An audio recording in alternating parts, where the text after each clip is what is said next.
গতকাল রেহানের পাপা চিংড়ি মাছ এনেছিল, তো চিংড়ি মাছগুলোকে আমি ভালো করে কেটে ধুয়ে রেখে দিয়েছি, কিন্তু রান্না করিনি।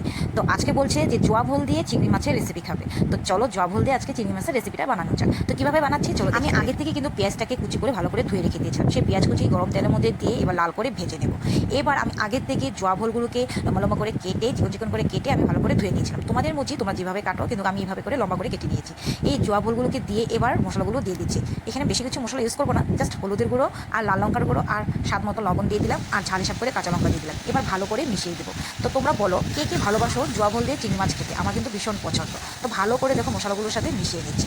আর একটা কথা বলছি, যারা আমার ভিডিও দেখো আর কমেন্ট করো, লাইক করো, তাদেরকে অসংখ্য অসংখ্য ধন্যবাদ। আর যারা ভিডিও দেখো কিন্তু কমেন্ট করো না, তারা প্লিজ প্লিজ প্লিজ দয়া করে একটু কমেন্ট করে দিও, খুবই ভালো লাগবে তাহলে আমার। তো দেখো ভালো করে মশলাগুলো মিশিয়ে কিছু সময় রান্না করে তারপরে কিন্তু আমি আগের থেকে চিংড়ি মাছগুলোকে ভেজে রেখেছিলাম, সেই চিংড়ি মাছগুলোকে দিয়ে আরও কিছু সময় রান্নাটা করে নেব। প্রায় 7 থেকে 8 মিনিটের মতন রান্নাটা করে নিয়েছি। দেখো এবার কিন্তু রেডি হয়ে গেল এই জোয়া ভোল দিয়ে চিংড়ি মাছের এই রেসিপি।